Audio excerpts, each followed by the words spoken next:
Alright guys, we're back here live. Today is, November the 13th, 2019. Just been, having a good weekend, Hannah's brother-in-law was in town. Hannah's brother was in town. I guess my future brother-in-law, right? So, Chelsea was in town, Christian's wife as well. We had a good little weekend. Spent a little too much on tacos yesterday. It was like $75 for a couple margaritas and like I think Hannah got 2 tacos, I got 4 tacos, 6 tacos, 2 margaritas, say 3 beers, $75. Crazy, right? Inflation is wild. And once people start seeing these numbers go up, they start getting afraid. They go, oh shit, I just spent $130 on a meal. Oh, is that normal? Yeah, it's normal. So let's go and spend $130 again next weekend. So this is just like coming right off the top of my head. It just shows the inflation. It shows you people still spending money. For example, myself still spending money into the economy. I need to start looking into other forms of currency real quick, because the dollar is devaluating fast as fuck. And when I say the F word, I mean extremely fast, people. And I don't know how to explain it to you. The dollar is literally losing its value overnight so damn quickly. No one understands how quick this is happening. This is all part of the master plan, though. It will be. So find your avenue of how you want to invest is what I'm getting to. I think cryptocurrencies are huge. Gary Vee will tell you cryptocurrencies are huge.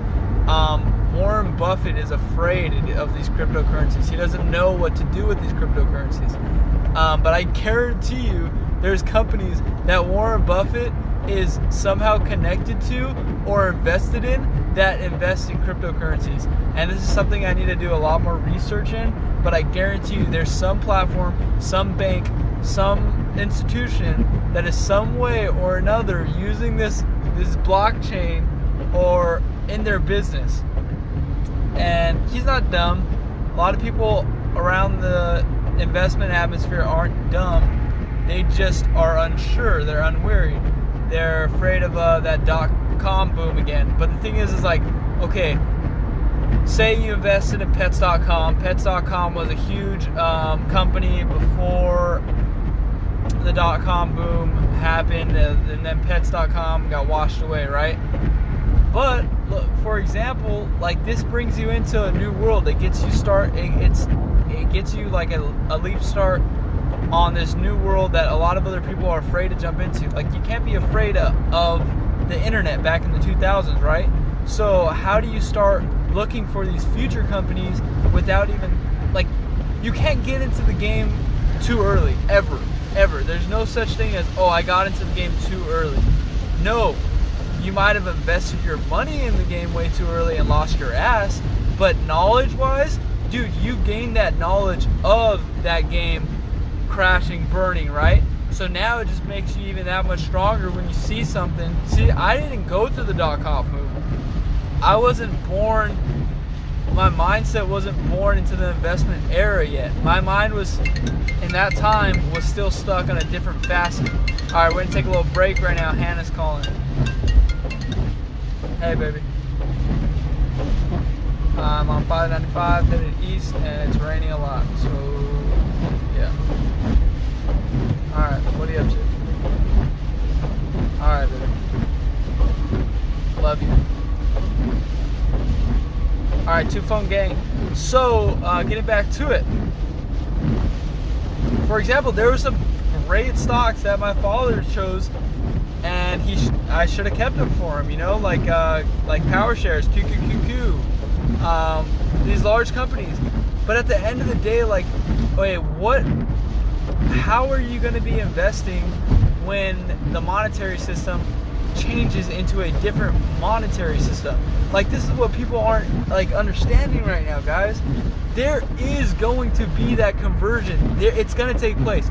Whether it happens now or in 100 years, I guarantee you there's going to be a conversion of the monetary system. What is it going to be? No one knows.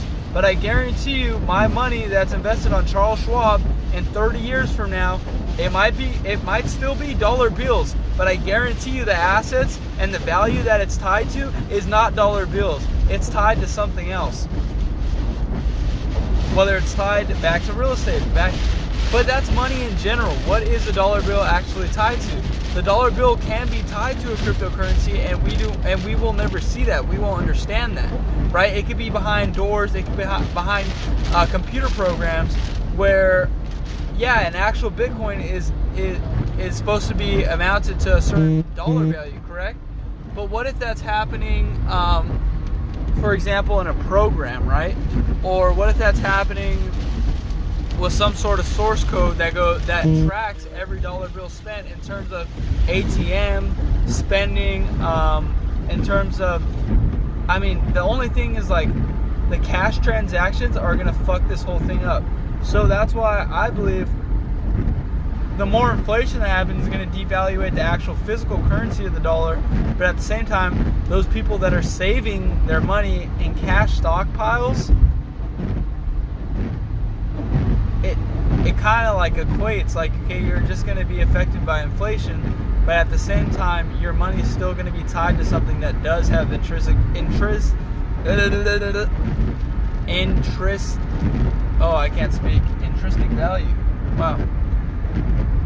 So I'm really rambling right now, but this all comes back to, it's not going to be pets.com, right? It's not going to be these top cryptocurrencies. It might be one of them, or it can be all of them, right?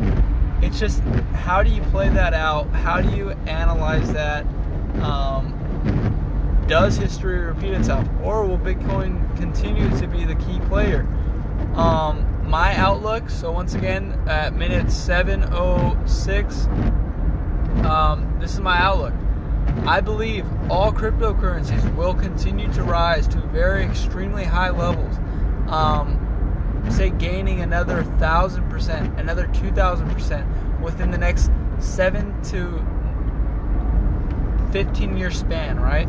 Which is very, very easily achievable, very feasible.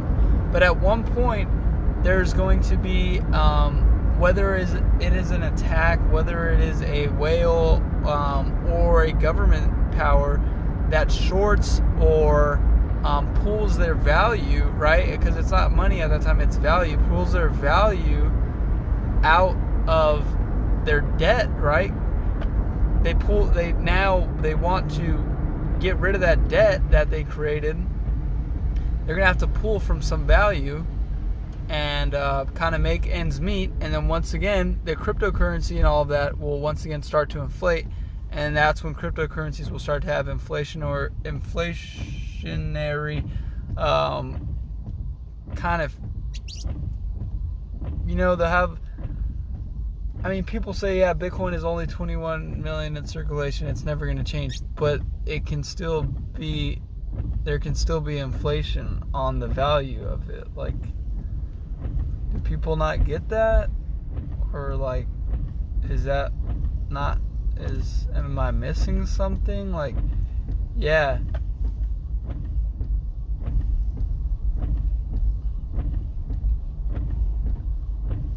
I don't know, explain that to me. Like, let's really analyze this, right? Say there's just one Bitcoin, right? One Bitcoin gets traded around the world forever. One Bitcoin, right? Super valuable, most valuable asset in the world. With one Bitcoin, you can do anything you want in the world, right? There's other items, right, around it that aren't going to be as valuable as it. Other people are going to start marketing it. Other items, they're going to start promoting those items, showing those items to other people, marketing it to somehow create a deflationary image on Bitcoin. But in reality, it has to be inflationary. There's no such thing as a deflationary currency, ever.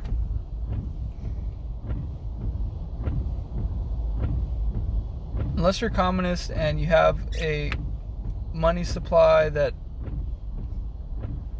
I mean, I guess that's where Bitcoin's going.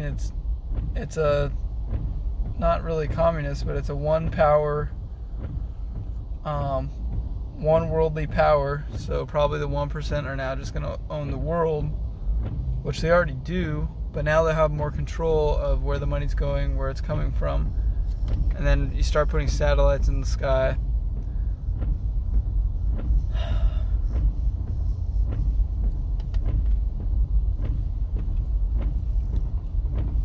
Can't give you guys all my secrets.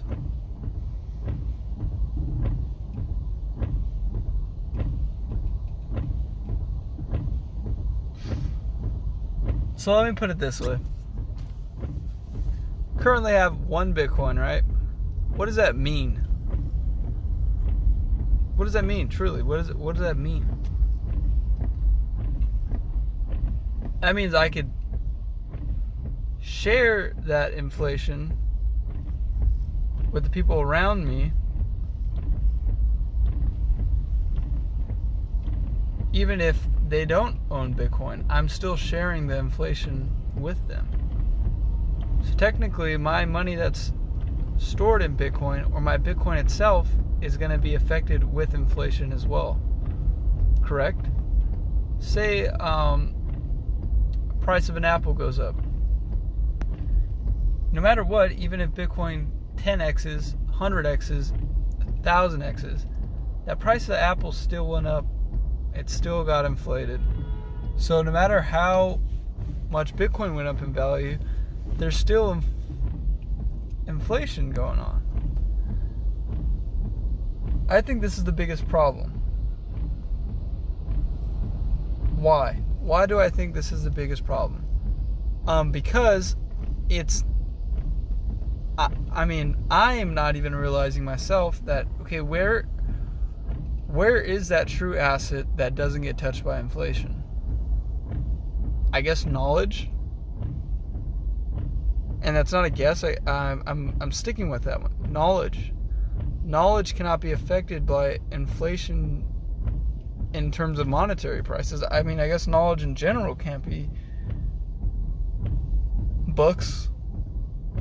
I mean, yeah, you could make $100. You could charge $1 million a book, but I mean, still, then you have stories, word of mouth.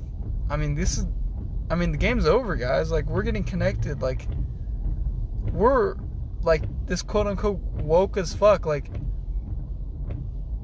dude, we're not dumb. Like, we're actually just getting started here, yo. Like, yeah, Elon Musk talking about the robots and all that. Like, that's Elon Musk. Like, what do you think, like, a kid that's being born right now, like, how do you think, how smart are they gonna fucking be when they're fucking 20 years old? Think about that. Think about that. You know what I mean?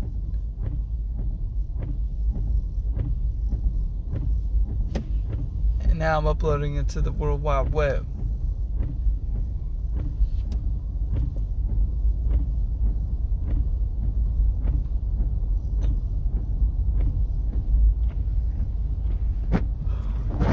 Living in a beautiful place.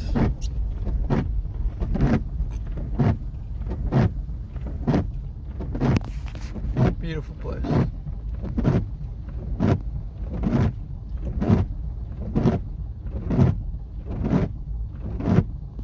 Check out Golem coin. Check it out. See how it's doing.